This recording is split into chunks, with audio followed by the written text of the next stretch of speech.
بڑے لوگوں کو چھوٹی عدالت کی طرف سے ایک مرتبہ پھر دہرا دوں کہ بڑے لوگوں کو بہت بڑے لوگوں کو چھوٹی عدالت کی طرف سے بہت بڑی سزائیں سنائی گئی ہیں۔ صابر شاکر صاحب، معید پیرزادہ صاحب اور اس کے ساتھ ساتھ 3 وہ لوگ جن کا تعلق پاک فوج سے کبھی رہا ہے، ان کا پہلے ہی کورٹ مارشل ہو چکا ہے، ان کو بھی سزا سنائی گئی ہے۔ وہ ہیں عادل راجہ، حیدر مہدی اور وجاہت سعید خان۔ ان کو 35 سال قید کی سزا سنائی گئی ہے۔ معید پیرزادہ کو اور صابر شاکر صاحب کو ان پر الزام ہے 9 مئی کے حوالے سے ڈیجیٹل دہشت گردی کا، اور سزا سنانے والے جج صاحب کا نام ہے جنہوں نے بہت بڑا فیصلہ کیا ہے۔ چھوٹی سی عدالت ہے، بہت ہی بڑا فیصلہ، 35 سال قید کی سزا۔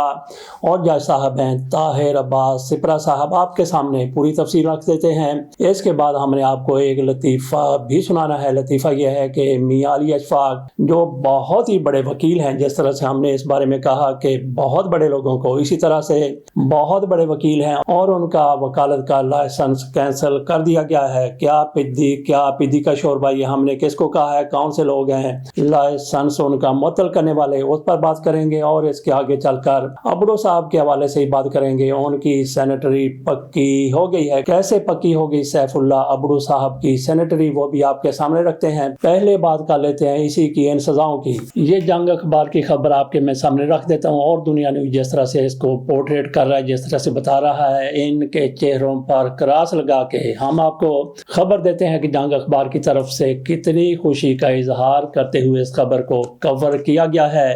اسلام آباد کی انسداد دہشت گردی عدالت نے 9 مئی کو ریاستی اداروں کے خلاف ڈیجیٹل دہشت گردی کرنے کے کیس کا فیصلہ سنا دیا۔ عدالت نے عادل راجہ، حیدر مہدی، وجاہت سعید، صابر شاکر اور معید پیرزادہ کو 2 بار عمر قید کی سزا سنا دی۔ عدالت نے ملزمان کو دیگر دفعات میں بھی مجموعی طور پر 35 سال قید کی سزائیں سنائی ہیں۔ انسداد دہشت گردی نے ملزمان کو مجموعی طور پر 15 لاکھ روپے جرمانے کی سزا بھی سنائی ہے۔ عدالت نے ٹرائل مکمل ہونے پر فیصلہ محفوظ کیا تھا۔ جج طاہر عباس سپرہ نے محفوظ فیصلہ سنا دیا۔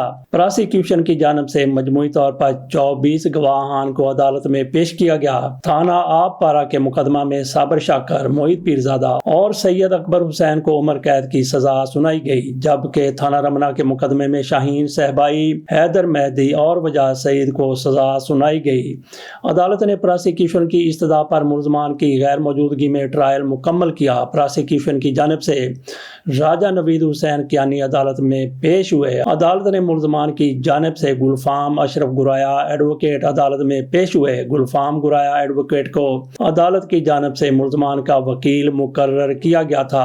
واضح رہے کہ انسداد دہشت گردی قوانین کے مطابق ملزمان کی عدم موجودگی میں ٹرائل کیا جا سکتا ہے۔ یہاں پہ جیسے آپ سنتے ہیں کہ وکیل اپنا، جج اپنا، پراسیکیوٹر اپنا، سارا کچھ اپنا، لیکن اس کیس میں کیا ہوا ہے کہ وکیل صاحب جو ان ملزموں کے تھے وہ بھی سرکاری تھے۔ کیا ان کو وکیل کرنے کی اجازت نہیں دی گئی؟ میرا نہیں خیال کہ ایسا ہوا ہے، کیونکہ ان لوگوں کی طرف سے خود ہی اس مقدمے کی پیروی کرنے سے انکار کیا گیا تھا۔ ادھر تحریک انصاف کے لوگوں کو بھی اتنی ہی 9 مئی کے حوالے سے سزائیں سنائی جا چکی ہیں، اور اب بھی یہ سلسلہ جاری ہے، کیونکہ 9 مئی کے حوالے سے 1 نہیں 2 نہیں 6 7 مقدمہ درج تھے، اور ہر مقدمے کی الگ الگ سزا سنائی گئی ہے۔ اسی طرح سے ان 4-5 لوگوں کو بھی عمر قید کی اور 35 سال قید کی سزا سنائی گئی ہے، اور یہ پاکستان سے باہر بیٹھے ہوئے یوٹیوبر ہیں۔ ان میں سے کوئی ایک بھی ایسا نہیں ہے جو پاکستان میں موجود ہو اور ان کی غیر موجودگی میں سزا سنائی گئی، جیسا کہ جنگ کی طرف سے کہا گیا، میڈیا کی طرف سے کہا گیا کہ ان پر جو دفعات لگائی گئی ہیں اس کے لیے ضروری نہیں ہے کہ ملزم عدالت میں پیش ہو، عدالت میں آئے، ان کی غیر موجودگی میں سزا سنائی جا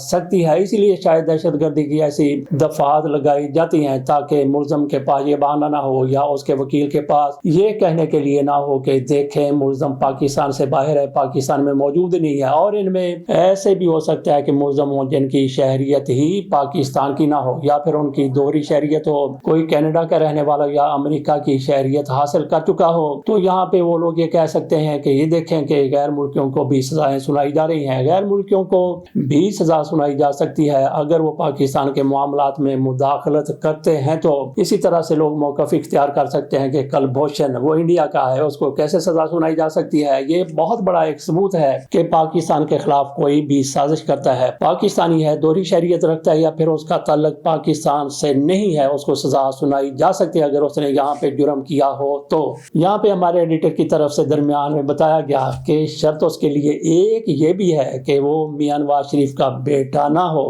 کیونکہ ان کو جب پاکستان بلایا گیا انہوں نے کہا ہم تو پاکستان کے شہری ہی نہیں ہیں، اور اس کو تسلیم بھی کر لیا گیا۔ ان پر کبھی مقدمہ نہیں چلا، میاں نواز شریف صاحب پر پاکستان میں ہوتے ہوئے مقدمہ چلا، سزا ان کی غیر موجودگی میں بھی سنائی گئی تھی جو کہ بعد میں معاف کر دی گئی ہیں۔ آ جاتے ہیں علی اشفاق صاحب کی طرف۔ علی اشفاق صاحب ان کا لائسنس معطل کیا گیا ہے پنجاب بار کی طرف سے۔ کیسے لائسنس ان کا معطل کیا گیا، یہ ہم نے کیوں کہہ دیا کہ یہ پدی اور یہ پدی کا شوربہ، یہ کون لوگ ہیں؟ لائسنس کینسل کرنے والے کیسے کر سکتے ہیں؟ اتنے بڑے وکیل کا لائسنس۔ پنجاب بار کونسل نے سٹی کورٹ کراچی میں پیشی کے دوران پیشہ ورانہ ضابطے کی خلاف ورزی کا مرتکب قرار دیتے ہوئے لیفٹیننٹ جنرل ریٹائرڈ فیض حمید کے وکیل میاں علی اشفاق ایڈوکیٹ کا لائسنس معطل کر دیا۔ پنجاب بار کونسل کی ایگزیکٹو کمیٹی نے میاں علی اشفاق ایڈوکیٹ کے لائسنس کی مستقل منسوخی کے لیے کیس ڈسپلنری کمیٹی کو بھجوایا ہے۔ اعلامیہ میں کہا گیا ہے کہ رجب بٹ کے معاملے میں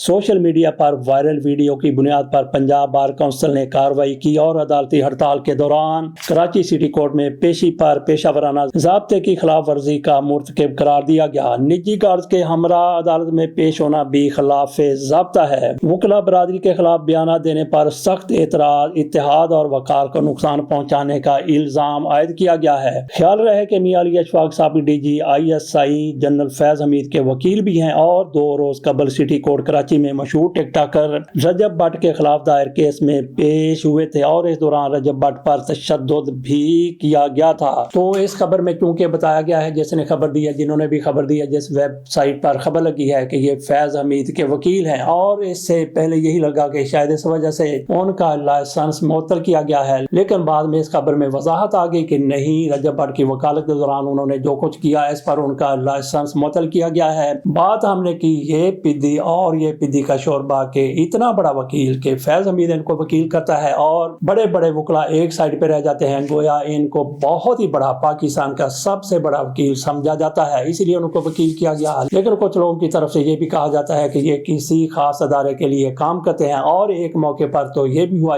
جس طرح سے ڈکی بھائی اور سسٹرولوجی کا کیس تھا، اس میں یہ صاحب دونوں طرف سے وکیل تھے، اس طرف سے بھی وکیل تھے اور استغاثہ کی طرف سے بھی وکیل تھے۔ اس سے ان کی ورث کا، ان کی مشہوری کا، ان کے بڑے وکیل ہونے کا اندازہ لگایا جا سکتا ہے، اور ایسے وکیل کو کیسے یہ بار کونسل معطل کر سکتی ہے۔ تو رجب بٹ کے حوالے سے بات کر لی جائے تو فیض حمید کے مقابلے میں یہ بھی کیا پدی کا شوربہ، کتنا بڑا وہ کیس اور کتنا بڑا وہ بندہ لیفٹیننٹ جنرل پاکستان کا، جن کو سزا سنائی گئی، جن کی وکالت جناب علی اشفاق صاحب کی طرف سے کی گئی، اور پھر یہ ان کے مقابلے یہ پدی کا شوربہ ان کی بھی یہ وکالت کرنے کے لیے پہنچ گئے تو کہاں سے ان کی ڈوریاں لائی گئی۔ جس طرح سے یہ تاثر دیا جا رہا تھا، جس طرح سے شہباز گل بڑے وثوق کے ساتھ کہتے ہیں یہ ان کے لیے کام کرتے ہیں، جیسا کہ ہم نے کہا کہ یہ پدی کا شوربہ، یہ بار کونسل اور علی اشفاق اتنے بڑے وکیل، ان کو کیسے لائسنس معطل ان کا کیا جا سکتا ہے؟ تو یہی ہو سکتا ہے کہ پھر ان کی طرف سے کہا جیسے ان کی شہرت کو بڑا نقصان پہنچا، یہ جب تاثر سامنے آیا کہ یہ دونوں طرف سے وکالت کر جاتے ہیں اور خاص ایک ادارے کے وکیل کے طور پر ان کو بدنام کیا جاتا ہے، تو اپنی بدنامی کو نیک نامی میں بدلنے کے لیے انہوں نے کہا کہ چلیں ٹھیک ہے، لوگوں کو باور ہو جائے کہ اگر میں اتنا زیادہ طاقتور ہوتا، اتنے بڑے اداروں کا وکیل ہوتا تو میرا لائسنس کیسے معطل ہوتا۔ لگتا ہے کہ اسی وجہ سے ان کا لائسنس معطل کیا گیا، اور جب ان کا دل کرے گا وکالت کرنے کو، ان کا لائسنس اسی وقت معطلی سے نکل کے اصل صورتحال میں آ جائے گا اور یہ وکالت کرتے ہوئے نظر آئیں گے۔ آ جاتے ہیں سیف اللہ ابو صاحب کی طرف۔ ان کے خلاف ریفرنس دائر کیا گیا تھا سینٹ میں، سینٹ کے چیئرمین کو کہا گیا علی ظفر کی طرف سے کہ اس بندے نے 27ویں آئینی ترمیم میں